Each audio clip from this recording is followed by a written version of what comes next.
When many people talk about the problems within the Democratic Republic of Congo today, they often end up just summarizing it as a country plagued with a string of bad leaders and tribalism. Tribalism can be defined as different tribes and ethnic groups that are opposed to each other, which can often lead to many different problems such as war and conflict based on ethnic nationalism or national preference of one or a few ethnic groups. Even though some historical tensions between ethnic groups have existed before colonization and the advent of white people, it wasn't until colonization and the creation of artificial national borders that the problem became exponentially worse. This was because when you force someone to live in the same house as you, even though you do not have that much in common or any prior history living together, problems are bound to arise. Tribalism is a very present reality that exists throughout the continent of Africa. So it's not surprising that when I talk to not just non-Africans, but African people from all across the continent, they often chalk it up to just that, tribalism. Tribalism definitely plays a major role feeding into the already existing problems within the state of Congo today, but it is far from being one of the sole reasons or even a major one. In this video, I want to provide some historical and current factors that continue to influence the state of Congo, provide more information into the crisis of Congo and why some people may not be aware of what's happening, and discuss why it is important. The history of the Congo is one that is unfortunately told and platformed by Westerners, which includes people from Western Europe and the United States. Congolese thoughts, perspectives, and reflections are repeatedly left out and not prioritized by the world. When most Westerners try to tell the story of the history of the Congo, they often end up pigeonholing it as a country plagued and cursed by disease, geography, poverty, and mismanagement. As Chimamanda Ngozi Adichie once said, telling only one side of a story restricts the entire reality of it into one single story without room to acknowledge its complexities and different sides. Even though it is lacking in full details and experiences, this ends up becoming the dominant picture. In the case of the Congo, foreigners almost never fully explain the different complexities that exist in the conflict right now. I myself can try my best to tell that story, but it will always be incomplete because I myself am not Congolese. Congolese voices should be platformed at almost every possibility and instance when they can, especially when discussing these topics, because they're the ones that are personally affected by it. They're the ones that have their families affected by it. They're the ones that have their communities affected by it, and they're the ones that know it the best. They live a multitude of different experiences, and they're the ones that have to self-determine their own future and talk about their own problems. The erasure of Congolese perspectives are, of course, just like most things, not by mistake. Up until 1960, indigenous people were basically barred from getting degrees in history within their own nation. Even though Congolese people had their own education they received in their local communities, usually through the form of oral histories, local social movements, and other forms of gaining historical and political awareness, the opportunity to gain a broader perspective on the historical events and current events that were taking place around the rest of the continent of Africa was often out of reach for many. This, along with missing the benefits of gaining a state-recognized education and degree, opportunities to gain influence and determination over their own state were slim. Many systemic roadblocks that were informed by different social, economic, and political forces prevented Black people from gaining a formal education in history and politics. Belgian and other European elites controlled and gatekept who could and could not get an education, and they were the ones who created the history curriculum and controlled what could be learned. In fact, the first Congolese person to graduate with a history degree happened in 1970, and the first PhD in history awarded to a Congolese person was in 1978. Really think about that. the first native Congolese person of the country of the Democratic Republic of Congo to gain a PhD in history of the Congo was in 1978, not even 50 years ago. To put that in perspective, someone born in 1978 will not even be 50 years old yet. This history did a lot to hinder the growth of the Democratic Republic of Congo and did a lot to make us ignorant as to what happened in its history and why it's important. The next topic is racism, which is sadly a very real reality for many Black people throughout the world.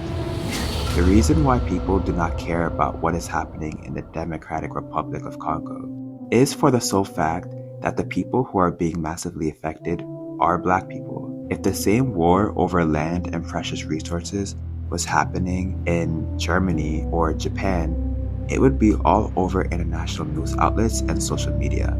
Since the 1500s, the bodies of Black people have, in the same breath, been commodified, demonized, and fetishized by non-Black people from all around the world, but primarily the West. Women in eastern rich mineral area of the Congo are being violated in every possible way, with each case numbering to the thousands every single day. The situation in the Congo is even worse because since independence, Western countries have strangled the country for its precious resources so they can power their own. It is unfortunate that the war in the Congo has been happening for almost 30 years, yet it is only gaining widespread international awareness within the last 4. To bring an end to the war in Congo would require us to rethink development in Western countries. Almost every developed country in the world is vying for key minerals to aid in the development of infrastructure for their own cities and weapons for their militaries. The war in Congo is not an isolated one. It is key for countries that are now re-upping their militaries for a potential war. I mean, look at the headlines. The United States is bracing for a potential war with so many different countries. The first atomic bomb dropped on Hiroshima and Nagasaki during World War II used uranium taken from Congo, a colony at the time. The mine where the uranium was taken from had the most uranium deposits in the entire world. It was sourced from the Shinkoloboe area. The Congolese workers who extracted the uranium were essentially modern-day slaves, forced to work and deal with radioactive minerals by Belgian companies and authorities. As a result, many people got sick, riddled with lifelong disease and ailments. You would think that as time goes on, politicians and corporations would learn from their past and things would get better. Life should theoretically get easier. Though it seems like today, the exact opposite is happening. Aside from the political factors that influence countries to keep Congo poor, there are also the more consumer-based factors. Ending the war in Congo would also require us to stop buying unnecessary devices that we do not really need. It would require us to restructure our lives and rethink what is really important for us. Do we really need that new iPhone? Do we really need that new Samsung? Do we really need that new laptop? Do our kids really need that new toy, one they will probably use and toss after a couple of years? The war in Congo is inextricably linked to hypercapitalism and consumer culture. Any device you can think of that has a battery has a 70% chance of containing resources that came from the Congo. In an ideal situation, the Democratic Republic of Congo would nationalize their resources and mining efforts, making it by far the richest country in the world. Even though this is a big move that needs to take place immediately, it still would not solve the demand for these resources. Mass resource extraction is linked to the destruction of our environments, including air and water. In the eastern mineral-rich area of the Congo, mining for uranium and more popularly cobalt is extremely dangerous. Though many people do not know this, cobalt is slightly radioactive, and the mostly women and children who are mining, washing, and sorting these materials have no proper protective gear. This leaks into drinking water, groundwater, and rivers. Even the air is slightly radioactive as the dust from the cobalt enters the air and people breathe it. It also spreads to surrounding areas. The health effects of this can lead to hindered growth, cancer, infertility issues, and premature death. There needs to be a sustainable way to extract resources safely without harming people and the environment, along with the nationalization of all resources in Congo that should be used within Congo and around the continent first. As Kwame Nkrumah once said, "The Congo is the heart of Africa. Any wound inflicted upon the Congo is a wound to the whole of Africa." Embodying that same sense, African people in the greater diaspora needs to unite together behind Congo and other issues around the continent. As cliche as it sounds, we are living in unique times and we need every Black person on board rallying for Congo. Just as other ethnicities advocate for their own, we need to advocate for ourselves and our people. I understand that people from other African countries such as Nigeria or Kenya are dealing with their own problems, but we are stronger together than we are alone. Even though the African continent is extremely diverse in culture, language, and religion, we share a ton of similarities, which is our history of oppression and our current state of oppression at the hands of foreign powers.